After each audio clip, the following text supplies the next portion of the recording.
छत्तीसगढ़ में मुआवजे पर सियासी महाभारत देखने को मिल रही है।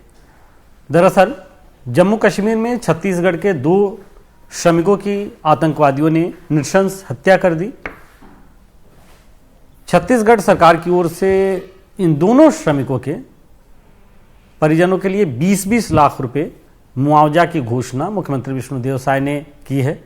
दिल्ली से लौटते ही सबसे पहले उन्होंने मुआवजे की घोषणा की और साथ साथ इस पूरे घटनाक्रम पे दुख भी जताया, क्योंकि जिस तरह से टारगेट करके किलिंग मतलब टारगेट करके हत्या किया है आतंकवादियों ने, उसके बाद से न सिर्फ छत्तीसगढ़ में बल्कि पूरे देश भर में इस आतंकवाद के खिलाफ गुस्सा है, रोष है। लेकिन छत्तीसगढ़ गमगीन भी है, क्योंकि छत्तीसगढ़ के 2 श्रमिक जो वहाँ रोजी रोटी के लिए गए हुए थे, कमाने खाने गए हुए थे, उनकी हत्या आतंकवादियों ने की है। छत्तीसगढ़ सरकार की ओर से 20-20 लाख रुपए की घोषणा हुई है। इसके अलावा जो जम्मू कश्मीर की सरकार है, मुख्यमंत्री राहत कोष से 10-10 लाख रुपए देने की घोषणा हुई है मृतक के परिवारजनों को, और तत्काल जो राहत राशि दी जाती है 6-6 लाख रुपए की, वो अलग से है।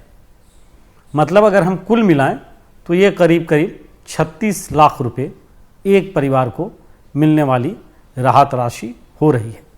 हालांकि अब कांग्रेस कह रही है, दीपक बैज जो छत्तीसगढ़ में कांग्रेस के प्रदेश अध्यक्ष हैं, वो कह रहे हैं कि कम से कम 1-1 करोड़ रुपए दोनों ही मृतकों के परिवारजनों को राहत राशि मिलनी चाहिए।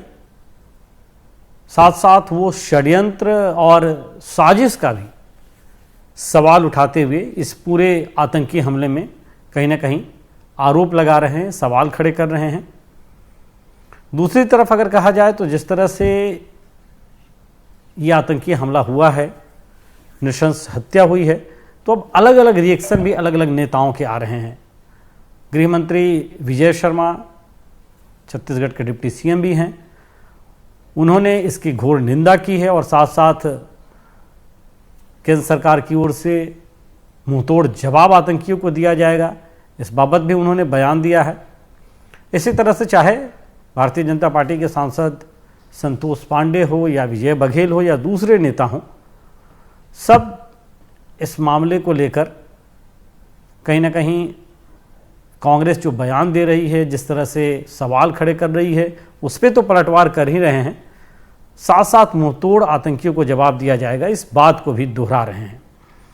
लेकिन मुआवजे की राशि को लेकर कहीं ना कहीं खींचतान अभी भी दिखाई दे रही है। खासतौर पे कांग्रेस ने सवाल खड़े करते हुए अब 1-1 करोड़ रुपए मुआवजे की मांग रखती है।